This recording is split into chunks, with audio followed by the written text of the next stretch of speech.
오늘 본문은 스가랴서인데요. 본문을 보기 전에 그 당시 시대적 배경에 대해서 우리가 알고 넘어갈 필요가 있습니다. 7절을 보면요, 친절하게 연수가 적혀져 있죠. 다리오의 왕 제2년 11째 달 곧 스바월 24일 이렇게 되어 있습니다. 기원전 520년도인데요. 기원전 520년도에 어떤 일이 있었을까요? 우리는 알지 못해요. 그래서 친절하게 표를 준비해 왔습니다. 네, 고레스 왕 들어보셨나요? 고레스 왕 들어보셨죠? 첫 번째 유대 포로를 귀환시킨 왕입니다. BC 538년도에 1차 포로가 귀환을 하게 되죠. 그리고 BC 536년도에 예루살렘 성전을 짓기 시작합니다. 그런데 참 여러 가지 많은 다양한 이유 때문에 BC 534년도에 성전 건축이 중지됩니다. 학자마다 성전 건축 중지 시기를 다양하게 보는데요. 가장 빨리 보는 학자들이 BC 534년도입니다. 그리고 무려 14년이 흐릅니다. 14년. 여러분, 14년이 지나면 어떻습니까? 10년이 지나면 강과 산이 변화된다고요. 실제로 10년이 지났더니 고향집에요, 없던 개울가가 생기고, 없던 아파트 단지도 생기고, 없던 고가도로도 생기더라고요. 그런데 14년간 어마어마한 일들이 있었을 거예요. 그리고 특히 고레스의 다음 왕인 캄비세스 왕이라는 사람은요, 그 페르시아의 캄비세스 왕은 이집트까지 점령한 그런 어마어마한 강대국을 만들었던 그런 왕입니다. 그 다음 왕이 다리오 왕인데요. 다리오 왕이 누구냐? 바로 아하수에로 왕의 아버지입니다. 근데 아하수에로 왕이 누구냐? 우리가 너무 잘 알고 있어요. 에스더, 그죠? 에스더의 남편이 바로 아하수에로 왕이죠. 이 다리오 시대 때 스가랴 선지자가 활동합니다. 여러분, 스가랴 선지자가 활동했던 당시 유대 상황은 어땠을까요? 민족은 흩어져 있었어요. 몇 번째 포로 귀환이라고 했습니까? 1차 포로 귀환. 그러니까 아직까지 바벨론 땅, 이방인 땅에는 이스라엘 백성들이 살고 있었어요. 민족적으로 볼 때 뿔뿔이 흩어져서 여전히 혼란스러운 그런 상황이었습니다. 그런데 복귀한 유대인들은 어땠나요?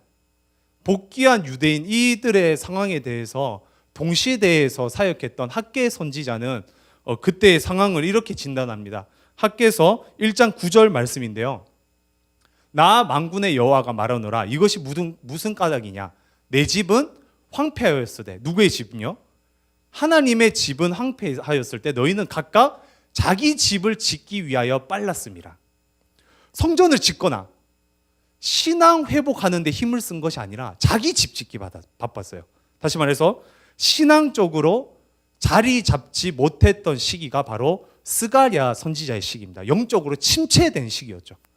그리고 캄비세스, 다리오, 아하수에로 왕은요, 열방을 지배했던 왕이에요. 페르시아가 거대한 땅을 지배했던 그런 시기입니다.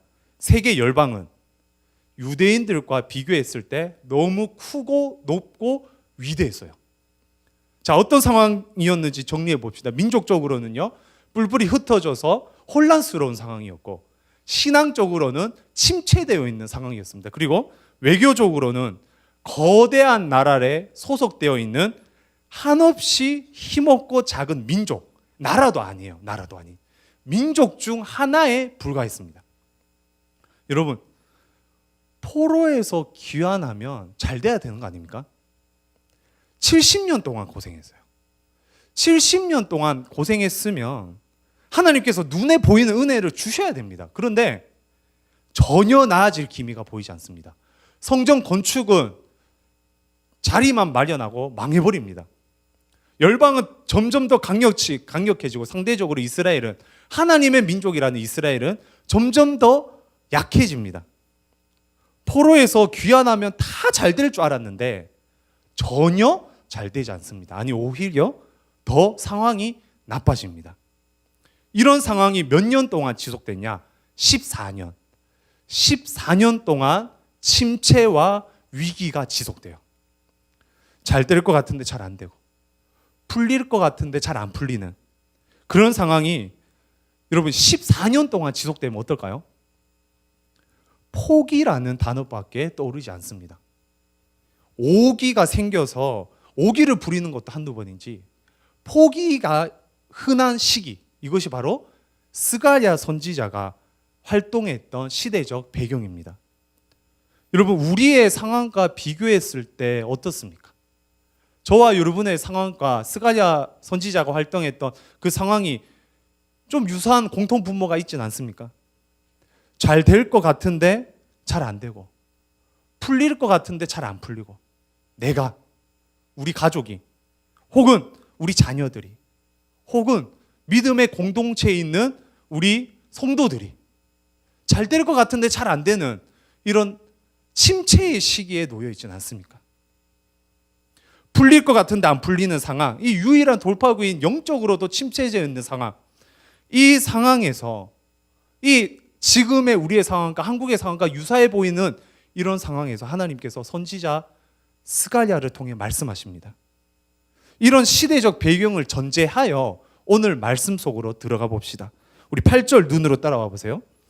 내가 밤에 보니, 스가랴 선지자가 밤에 빛이 없는, 소망이 없는 어두운 밤에 환상을 봅니다. 어떤 환상인가요? 한 사람이 붉은 말을 타고 골짜기 속 화석류 나무 사이에 섰고, 골짜기 속, 다시 말해서 숲속 깊은 곳이라는 말이에요. 숲속 깊은 곳에 푸른 사철나무인 화석류 나무가 서 있습니다. 이 화석류 나무는요, 키가 2m 정도 된다고 해요. 이사야서에서 화석류 나무가 쓰였는데 회복의 상징으로 쓰입니다. 이 숲속 깊은 곳에 2m 되는 푸른 사철나무인 화석류 나무가 있고 그곳에 붉은 말을 탄 자가 서 있습니다. 그리고 그 뒤에는 붉은 말, 자줏빛 말, 백마가 서 있어요. 스가랴 선지자가 이것이 무엇입니까? 라고 천사에게 물어봅니다. 그랬더니 10절 눈으로 따라와 보세요. 이는 여호와께서 땅에 두루 다니라고 보내신 자들이니라. 어떤 사람이라고요? 땅에 두루 다녀보라고 보낸 천사들인 거예요. 이 세 부류의 그 말 탄 사람들이 두루 다니면서 땅을 살펴봅니다. 그리고 보고를 해요. 그 보고의 내용이 11절 말씀인데요. 우리 11절 말씀 함께 읽어보겠습니다. 그들이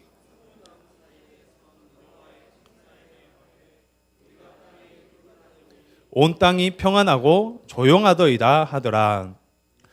땅을 두루 다녀보니 온 땅이 평안하고 조용하다라고 보고합니다. 여러분, 평안하고 조용하면 좋은 거 아닙니까? 그런데 좋은 게 아니에요. 이거 어떤 말이냐면 좀 혼란스럽고 좀 새로워야 됩니다. 그런데 아무 일도 일어나지 않는 거예요. 포로를 귀환했으면 성전이 지어지고, 포로를 귀환했으면 이스라엘 백성들이 독립을 하고, 유대 민족들이 독립을 하고 땅을 다시 되찾고, 그리고 모든 민족들이 모여서 살아야 돼요. 그런데 아무 일도 일어나지 않아요. 회복을 위한 몸부림이 없습니다. 다 지쳐 있습니다. 침체되어 있어요. 그래서 아무 일도 일어나지 않는다는 표현이 바로 온 땅이 평안하고 조용하다, 이런 표현이에요. 그래서 천사가 하나님에게 말합니다. 그 말씀이 바로 12절인데 우리 12절 말씀 읽어보겠습니다. 여호와의 천사가 대답하여 이르되 만군의 여호와여, 여호와께서 언제까지 예루살렘과 유다 성읍들을 불쌍히 여기지 아니하셨나이까? 이를 노하신 지 70년이나 되었나이다 하매, 하나님 왜 불쌍히 여기지 않습니까? 노하신 지 70년이나 되었습니다. 하나님 왜 아무 일도 일어나지 않습니까? 이것이 바로 이 천사의 기도였어요. 저는 오늘 여러분들과 이 천사의 기도에 대해서 함께 나누고자 합니다. 12절의 천사의 기도 다시 한번 읽어볼까요? 다시 한번 읽어보겠습니다. 여호와의 천사가 대답하여 이르되 만군의 여호와여, 여호와께서 언제까지 예루살렘과 유다 성읍들을 불쌍히 여기지 아니하셨나이까? 이를 노하신 지 70년이 되었나이다 하매. 12절의 천사의 기도는요, 탄식하고 애통하는 기도예요. 여러분, 천사의 말이 어떻게 들립니까? 소위 거룩한 기도처럼 하나님 불쌍히 여겨 주시옵소서 이렇게 들립니까? 아니죠. 그렇게 들리지 않습니다. 천사의 외침은요, 격한 감정이 들어가 있어요. 감히 하나님 앞에서 하나님의 피조물이고 하나님의 명령을 따라야 되는 천사가요, 자신의 감정을 넣어서 하나님께 메시지를 전하고 있어요. 천사의 기도 중에 언제까지 아니하시나이까라는 단어가 있어요. 언제까지라는 히브리어는 아드마타이라는 단어인데요. 시편의 13회 예레미야의 7번 쓰여진 이 단어는 주로 탄식시에 쓰여졌습니다. 탄식시는요, 하나님 앞에 불만을 토로하는 시예요. 탄식하다, 다른 말로 애통하다라고 얘기를 합니다. 예를 하나 들어봅시다. 탄식시 중 하나인 시편 13편 1절에서 2절까지 말씀인데요, 제가 한번 읽어볼게요. 여호와여, 어느 때까지니까 나를 영원히 잊으시나이까? 주의 얼굴을 나에게서 어느 때까지 숨기시겠나이까? 나의 영혼이 번민하고 정일토록 마음에 근심하기를 어느 때까지 하오며 내 원수가 나를 치며 자랑하기를 어느 때까지 하리까? 어느 단어가 반복되죠? 어느 때까지. 이것이 바로 그 아드마타이 같은 이런 언제까지, 오늘 본문에 쓰였던 언제까지와 비슷한 단어예요. 시인은요, 시인의 기도가 단순히 간절히 기도하는 기도가 아닌 것을 우리는 이 문장을 통해서 알 수 있습니다. 시인의 기도가 어떻게 들리시나요? 탄식하는 기도예요. 하나님 앞에 불만을 토로합니다. 슬픔과 아픔을 가지고 하나님 앞에 그것을 이야기하고 있어요. 거룩하게 간절히 기도하는 게 아닌 그 속상한 마음을 가지고 고스란히 하나님 앞에 고백하는 것이 바로 탄식하는 기도, 애통하는 기도입니다. 저는 오늘 본문의 천사의 소리에서 이렇게 애통하는 소리가 들렸어요. 애통하다, 슬퍼하다, 가슴 아파하다, 이런 말이죠. 하나님, 이스라엘이 불쌍합니다. 언제까지 불쌍히 여기지 않겠습니까? 천사는요, 단순히 속상해하는 것이 아닙니다. 간구하는 것이 아니에요. 천사는요, 가슴 아파합니다. 슬퍼합니다. 그래서 불만을 토로합니다. 왜 불쌍히 여기지 않느냐며, 왜 가만히 보고만 있느냐며 하나님께 따지는 듯하게 탄식하고 있어요. 애통하고 있어요. 우리도 때로는 삶을 살아가다가 슬프고 가슴 아픈 일들이 있어요. 아무리 기도를 해도 응답하지 않는 그런 상황도 놓여 있어요. 열심을 다하고 있는데, 최선을 다하고 있는데, 기도도 하는데 아무 일도 일어나지 않는 경우가 간혹 있습니다. 그래서 무슨 일이 일어나야 되는데 아무 일도 일어나지 않고 평안하고 조용해요. 마치 천사들이 보고하는 것처럼. 혹은 나의 일이 아닌, 우리 가정의 일이 아닌 다른 사람들의 일, 우리 성도들의 일을 보면서 이렇게 슬프고 가슴 아픈 일들을 경험하고 납니다. 여러분, 이런 시간이 지속돼 보셨습니까? 이런 시간이 지속되면요, 그 속상함이 익숙해집니다. 답답함이 익숙해져요. 급기야 포기합니다. 핑계대거나 합리화합니다. 때로는 아담이 나무에 숨었던 것처럼 우리도 하나님의 낯을 피하여 숨을 때가 있어요. 하나님의 침묵이 길어질 때 여러분의 영적인 상태는 어떠했습니까? 하지만 천사는 달랐어요. 그는 탄식하고 애통합니다. 슬픈 마음을 고스란히 하나님 앞에 가지고 와서 외칩니다. 속상한 마음 그대로 하나님께 기도하는 것, 그것이 바로 탄식하는 기도, 오늘 본문에 나오는 애통하는 기도입니다. 12절의 천사의 기도에는 이렇게 탄식과 애통하는 소리가 담겨져 있습니다. 또한 12절의 천사의 기도에는요, 말씀이 있어요. 70년이 되었나이다. 70년 뒤에 회복시키겠다는 말씀을 천사는 끝까지 붙잡고 있습니다. 무엇을 붙잡고 있다고요? 말씀을 붙잡고 있어요. 말씀이 이루어질 것을 소망합니다. 어떤 말씀인가요? 예레미야 25장 12절에서 14절 말씀인데요, 우리 길지만 함께 읽어보겠습니다. 여호와의 말씀이니라 70년이 끝나면 내가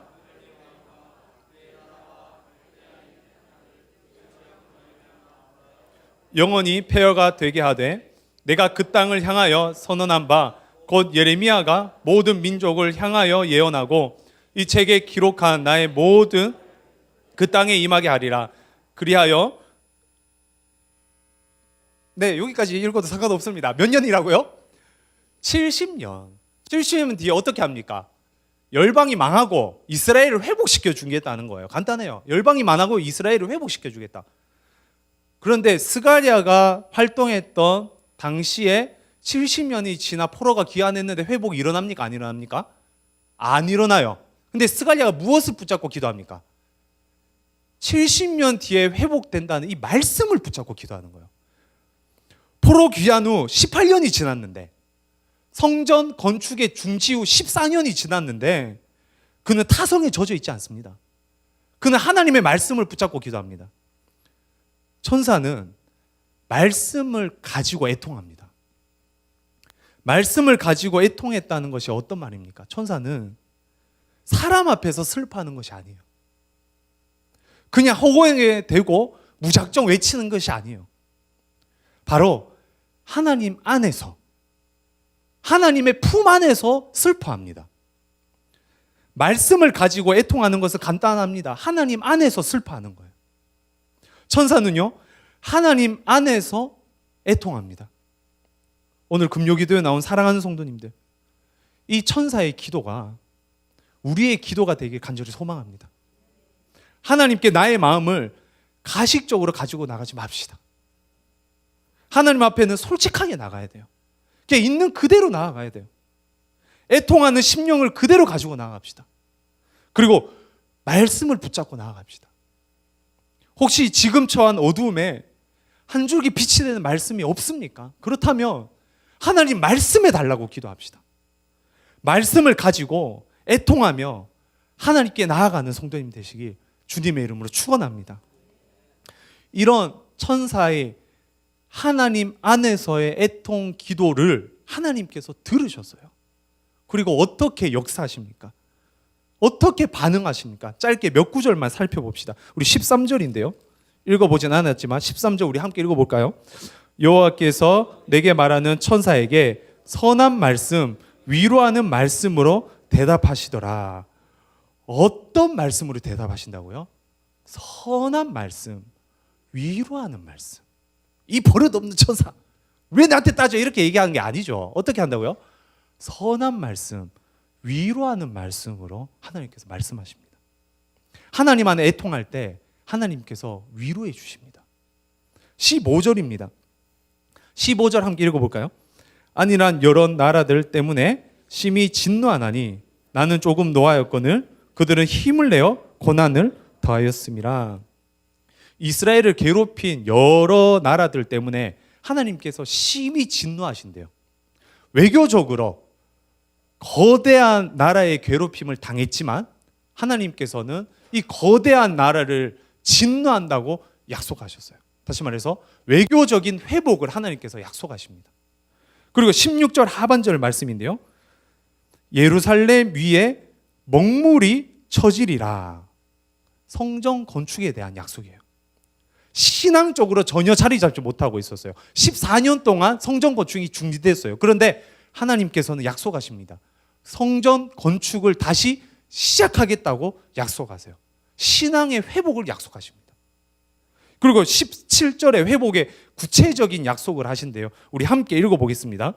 그가 다시 외쳐 이르기를 만군의 여호와의 말씀에 나의 성읍들이 넘치도록 다시 풍부할 것이라. 여호와가 다시 시온을 위로하며 다시 예루살렘을 택하리라 하라 하니라. 여호와의 말씀에 다시가 3번 나오는데요. 다시 풍부할 것이라. 다시 위로하며 다시 택하리라. 다시라는 말은 회복의 의미가 있죠. 이스라엘은 이 민족적으로 다시 택함을 받고 위로를 받고 넘치도록 풍부하게 하나님께서 회복시켜 주시는 거예요. 이 당시 시대적 위기였던 외교적, 신앙적, 민족적 위기를 하나님께서는 하나하나 다 정확하게 위로해 주십니다. 그런데 하나님의 위로는요, 사람의 위로와 달라요. 단순한 공감이 아닙니다. 단순한 위로가 아닙니다. 전지하신 하나님께서는 우리의 모든 상황을 아실 뿐만 아니라 전능하신 하나님께서는 그 일을 해결해 주십니다. 어떻게 할 때요? 우리가 어떻게 할 때? 애통하는 마음을 가지고 하나님 안에서 외칠 때, 슬퍼하는 마음을 고스란히 주님 아버지 앞에 토로할 때 하나님께서는 자신의 능력의 위로로 우리를 안아주십니다. 마태복음 5장 4절 말씀이죠. 함께 읽어볼까요? 애통하는 자는 복이 있나니 그들이 위로를 받을 것이며. 누가 위로받는다고요? 애통하는 자. 애통하는 자는 복이 있습니다. 그들이 하나님 안에서 위로를 받습니다. 누가 위로를 받습니까? 애통하는 사람이 받습니다. 하나님 안에서 애통할 때 하나님께서 위로해 주십니다. 따라서 그리스도인은요, 하나님께 슬퍼하고 가슴 아파해야 합니다. 신방을 하다 보면 가끔 슬퍼하고 가슴 아파하는 성도들을 보곤 합니다. 목사님, 우리 아들이 이래요. 목사님, 우리 가정이 이래요. 목사님, 형편이, 나의 신앙의 상태가 이래요. 슬퍼하고 가슴 아파하는 성도들의 이야기를 듣곤 합니다. 혹은 말은 못하지만 눈빛만 봐도 얼마나 슬퍼하는지를 저에게 보여주곤 합니다. 이야기를 듣고 있으면, 간접적으로 느끼고 있으면 저도 슬퍼요. 너무 아픕니다. 어깨가 무겁고요. 머릿속에서 어떤 말씀으로 위로해 줄까, 이 고민을 계속하고 있어요.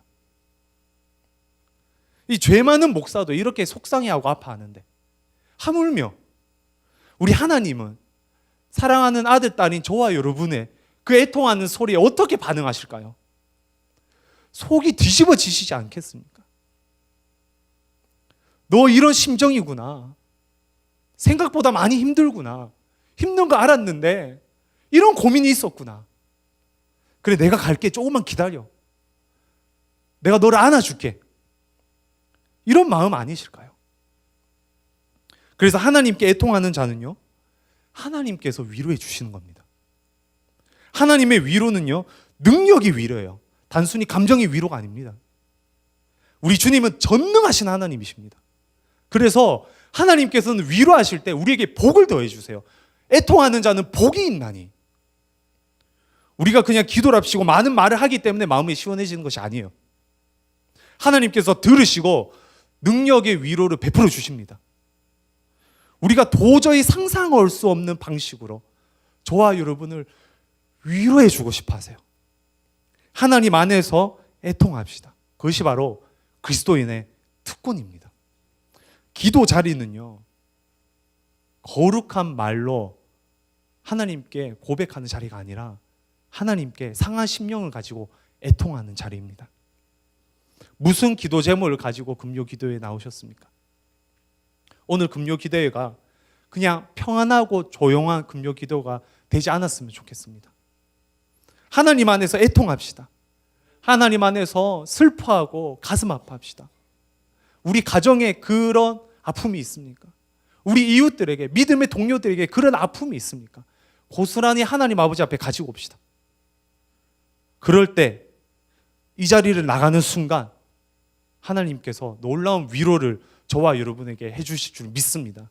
이 말씀을 붙잡고 애통하는 자는 복이 있나니 그들이 위로를 받을 것이며, 이 예수 그리스도의 말씀을 붙잡고 오늘 하루 주님 아버지 앞에 애통할 수 있는 저와 여러분들 되시기 주님의 이름으로 축원합니다.